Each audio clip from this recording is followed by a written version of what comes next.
Let's just pretend. Chapter 3. Chapter 3. Part 1. Recovery and Attention. Orm hadn't meant to make such a scene, but there she was, laid up in bed like some tragic heroine, her knee wrapped in a cold compress, pillows tucked behind her back, and Ling fussing over her like a nurse with a grudge. "I can feed myself," Orm muttered, reaching for the spoon. Ling smacked her hand away with a glare. "You can barely sit up. Open your mouth." Orm scowled but obeyed. The soup was hot, rich, homemade. Of course it was. Ling had probably bullied the kitchen staff into making it from scratch. "You don't have to do all this," Orm said between bites. "Yes, I do," Ling replied, brushing a stray hair from Orm's face with annoying tenderness. "Girlfriend duties, remember?" Orm's cheeks flushed. "Yeah, well, you're very committed." Ling only raised an eyebrow. "You say that like it's a bad thing." It wasn't. Not really. In fact, if Orm were honest, which she rarely was, especially with herself, she liked it. A little too much. The way Ling adjusted her pillows, the way she massaged Orm's calf when it cramped, the way she leaned in and whispered things that made Orm feel warm and dangerous all over. Their family passed in and out of the room, bringing flowers, snacks, concern. Everyone cooed over Orm and commented on how lucky she was to have such a devoted partner. "She never let anyone care for her like this," one of her aunts gushed. "She's glowing," another whispered. Orm wanted to hide under the covers and scream, not because it was fake, but because parts of it weren't. Ling wasn't faking the way she touched her, not all of it. That couldn't be fake. Later that afternoon, Ling came in with a basin of warm water and a towel. "What are you doing now?" Orm asked, eyeing the setup warily. "Cleaning your leg. You fell in mud, remember?" "I can do it." "You want your grandmother to walk in while you're flashing half the room?" "Sit still." Orm rolled her eyes but did as she was told. Ling knelt beside the bed, lifting the blanket and pulling up the hem of Orm's shorts with careful fingers. The cloth was warm and damp, and Ling's touch was maddeningly slow as she dabbed at the dried mud and faint bruising. Orm stared at the ceiling, trying not to squirm. "You okay?" Ling asked softly. "Peachy," Orm croaked. Ling smirked. "You always get this red when I touch you?" "Shut up. You're welcome." And just like that, Orm wasn't sure who was taking care of who anymore. After the cleaning, Ling gently laid a blanket over her leg and stood, brushing her hands off like she'd finished performing surgery. "Anything else?" Ling asked. "Craving mangoes? Ice cream? Emotional validation?" Orm groaned. "Maybe a little dignity?" "No can do." Doctor's orders. Orm pretended to glare at her, but it was hard to stay annoyed. Ling's brand of bossiness wasn't cruel. It was comforting. Like she was claiming Orm, shielding her from the world in her own overbearing way. There was a knock at the door, and Orm's grandmother poked her head in. "How's our princess?" "Recovering," Ling answered for her. "Thanks to her wonderful girlfriend," the old woman beamed. "You've been so good to her." Ling smiled, soft and polite, but Orm caught the glimmer of pride in her eyes. After her grandmother left, Orm sighed. "You're really leaning into this role." "I like a challenge," Ling said, plopping into the chair beside the bed. "Besides, I get to boss you around." "You do that even when we're not fake dating." "Exactly. Now it comes with cuddles." Orm rolled her eyes again but didn't object when Ling leaned in and tucked the blanket higher, brushing a kiss to her forehead. Her heart stuttered. She looked away, cheeks heating again. "You don't have to kiss me every time someone walks by." Ling shrugged. "Maybe I just want to." "Ling." "I'm playing the part, Orm." "That's what we agreed on, right?" "Right. That's what they agreed on." Then why did it feel like the lines were blurring so fast she could hardly breathe? Chapter 3. Part 2. Jealousy and Visitors. Orm was sitting propped up on a mountain of pillows when Earth arrived. He came bearing snacks and flowers, as if it were a real hospital visit, and his warm brown eyes widened in concern the moment he saw her leg. "Orm, are you okay?" he asked, rushing over to her side. I'm fine, she said with a laugh, waving him off. It was just a fall. I'm milking it for attention. Earth chuckled and leaned over to hug her. You scared the crap out of me. Before his arms could wrap fully around her, a shadow stepped between them. Ling. She didn't say a word, just stood there, towering and unreadable, eyes fixed on Earth like he'd just offered Orm poison. Oh, Earth said, stepping back awkwardly. Ling, right? Hi. Orm's told me a lot about you. Ling shook his hand with an iron grip. Boyfriend? Earth blinked. No. Just a friend. Ling smiled, thin and sharp. Good. Orm groaned inwardly. Earth sat on the edge of the bed, oblivious to the tension. I brought you those sesame cookies you like. She can't have sesame, Ling interjected smoothly. Doctor's orders. Since when? Orm said, frowning. Since now, Ling said, taking the cookies and placing them on the nightstand out of reach. Earth looked between them, confused. You two are really close, huh? Very, Ling said. Actually, Orm cut in. Earth's one of my oldest friends. He's harmless. Ling raised an eyebrow. So was I once. Orm's cheeks flamed. Dinner was announced a few minutes later, and the family filed in to visit Orm before heading to the dining room. Ling sat on the bed beside her and promptly draped an arm around her shoulder, tucking her close. Orm stiffened. What are you doing? Kissing my girlfriend, Ling whispered, and then she did. Soft, sweet, lips lingering against Orm's temple before brushing down to her cheek. Earth coughed awkwardly. Orm swatted at Ling, whispering, You're doing too much. Ling kissed her again. Not enough. Orm wanted to scream. And yet, later that night, when Earth was long gone and her lips still tingled from Ling's kiss, she couldn't stop herself from smiling. The room felt too small for the three of them. Earth, always sweet and sincere, tried to keep the conversation light, but Ling sat like a statue, every muscle taut, eyes flicking to Orm whenever she so much as smiled at Earth's jokes. Remember our senior trip to Chiang Mai? Earth asked, laughing. You were so scared of the zip line you nearly cried. I did not, Orm protested, grinning despite herself. I just hesitated. You screamed the whole way down. Orm was giggling now, leaning slightly toward Earth. She didn't notice the subtle shift in Ling's posture, how she straightened her back, how her hand slid from Orm's shoulder to her waist, fingers tightening ever so slightly. I think it's time for your medicine, Ling said, cutting off the story. I don't need. Yes, you do, she said firmly, already reaching for the pill bottle. She handed Orm the water, pressing it into her palm with just a bit too much force. Earth stood awkwardly. I should probably let you rest. Orm opened her mouth to protest, but Ling spoke first. Thanks for coming. Earth hesitated, clearly unsure whether to hug her goodbye again. He settled for a wave. Get better soon, okay? Thanks, Orm said quietly, watching him go. The door shut behind him with a gentle click.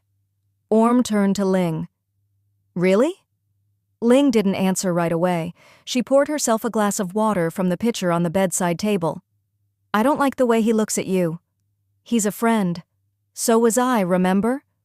Orm folded her arms. You're being ridiculous. Ling finally met her gaze. Maybe. But I'm not sharing you.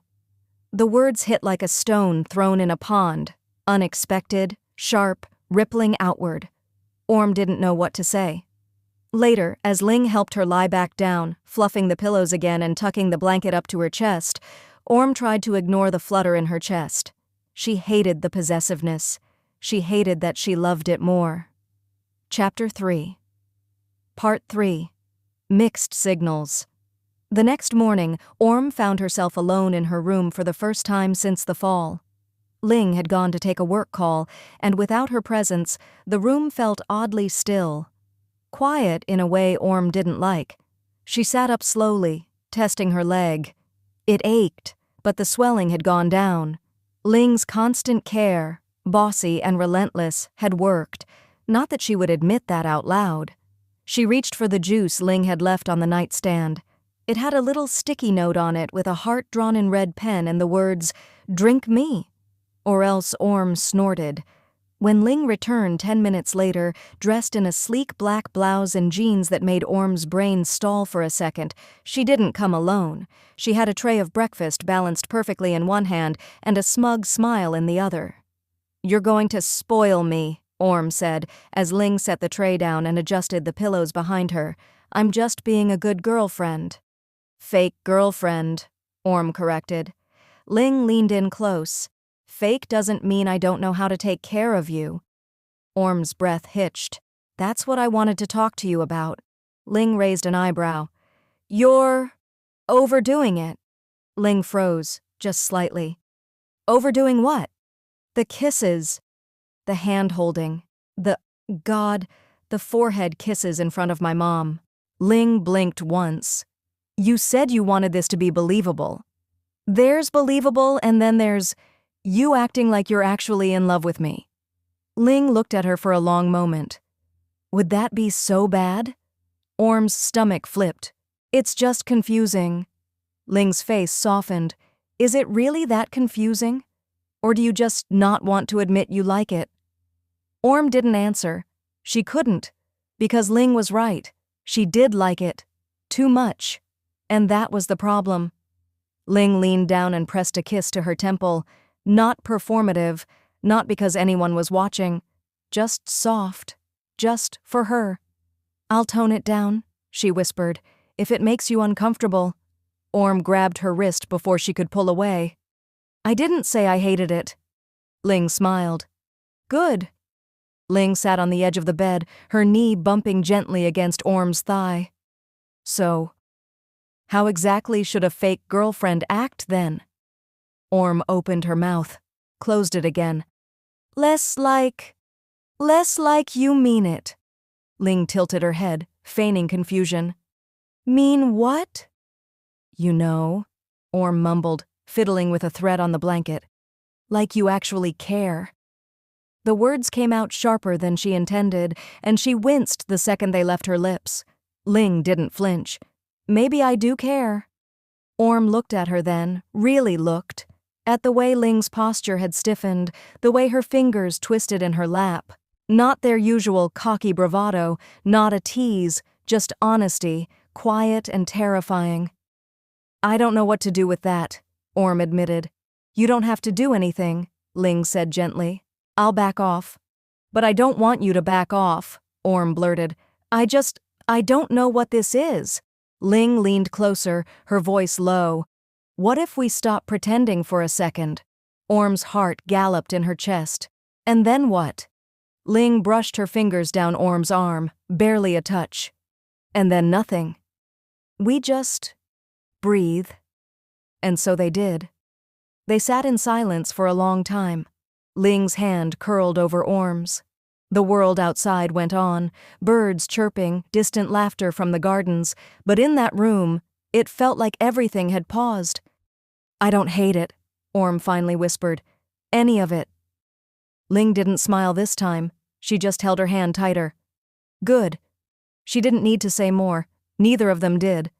That one word was enough to hang between them like a promise they weren't ready to make, but also couldn't quite deny. Chapter 3. Part 4. What the Heart Knows. The sun was warm in the garden, golden light filtering through the swaying branches above. Orm sat on a bench near the koi pond, a blanket over her legs and a cushion at her back.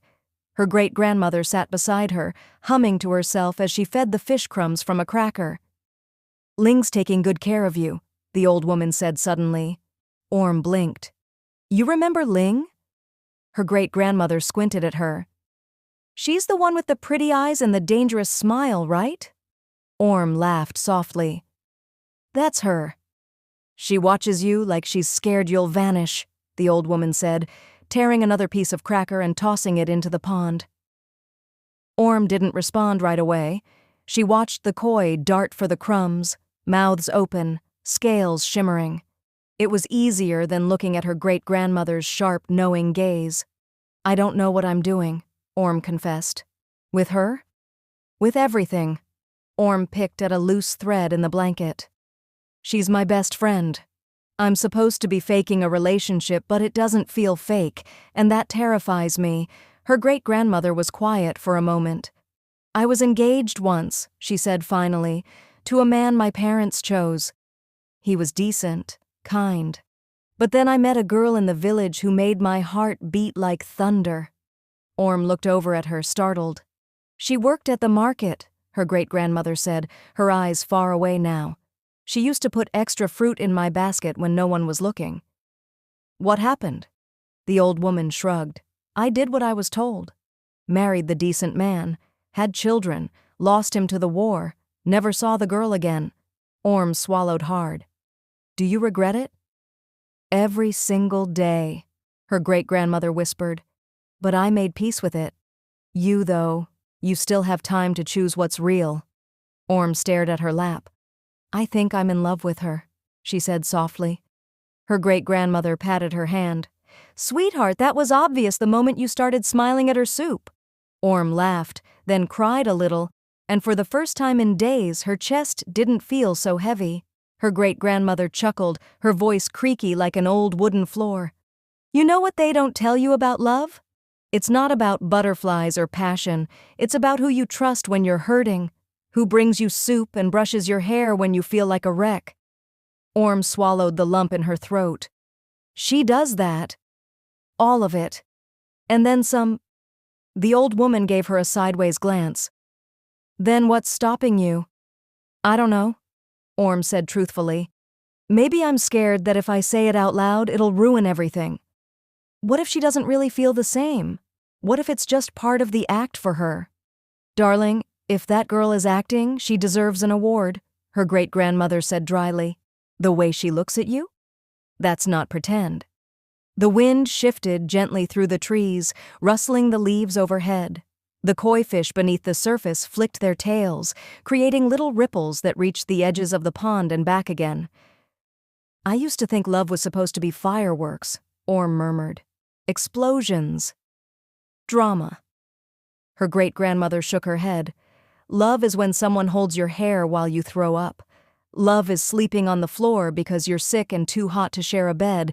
It's steady, it's strong, it's real." Orm leaned her head on her great-grandmother's shoulder. They sat that way in silence for a while, the old woman's warmth grounding her.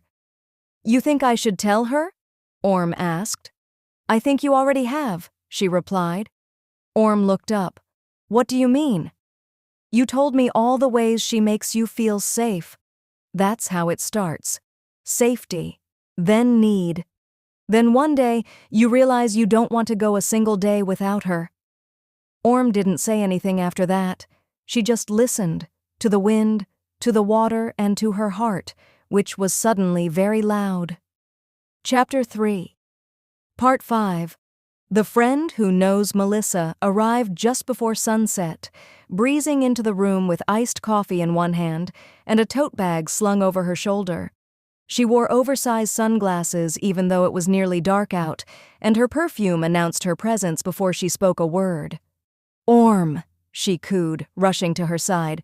"You poor thing. You look like a wounded princess." Orm groaned. "Why does everyone keep saying that?" "Because you do." All dainty and tragic, Melissa plopped onto the armchair by the window, crossing her legs like she owned the place. "And where's your devoted knight in denim and charm?" "Ling's helping set up for dinner." Melissa smirked. "Of course she is." Always the dependable one, Orm shifted uncomfortably, reaching for her water glass. "She's just helping out." Melissa said, unconvinced. "You know, I still can't believe you and Ling are together." "I thought she was strictly casual." Orm flinched. "What's that supposed to mean?" Melissa shrugged. "Just saying. I've known her for years. She's never done the girlfriend thing. Closest she got was hooking up with a girl 3 weekends in a row. That's not exactly news." "No. But this?" Melissa leaned forward. "Ling playing nursemaid? Ling sleeping in your bed? This is a whole new level." Orm's cheeks warmed. "We're trying something new." "You're brave," Melissa said, sipping her coffee. I always figured the safest way to love Ling was to stay her friend. That way she couldn't break your heart. Orm looked down at her lap. Melissa tilted her head. You didn't think she'd ever take a girl seriously, did you? No, Orm admitted. I thought if I ever wanted to keep her, I'd have to pretend I didn't want more. Melissa softened. But you do want more. Orm didn't answer. She didn't have to. Melissa reached out and squeezed her hand. For what it's worth, I think she's already yours. She just doesn't know how to say it yet. Outside, the cicadas sang, and inside, Orm sat with the weight of those words pressing on her chest like something dangerous and beautiful all at once. Orm hesitated. You make it sound like a bad idea. Melissa raised her brows. It's not bad. It's just risky. Ling's not known for playing the long game, you know? She's different with me. Exactly, Melissa said, pointing with her straw. That's what makes it scary, isn't it? Because if she's different with you, then this could be real, and if it's real, it could break you. Orm sighed and looked out the window.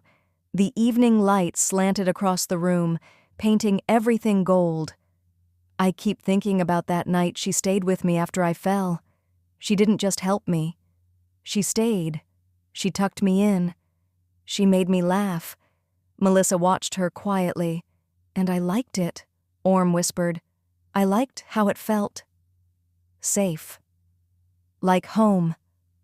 Orm, Melissa said, softer now. I've known you since we were what, 12? I've never seen you look at anyone the way you look at her, Orm gave her a sheepish smile. Do I really look that pathetic? No, you look like someone who finally figured out what she wants. That's not pathetic. That's terrifying, and kind of beautiful. There was a knock at the door before either of them could say more.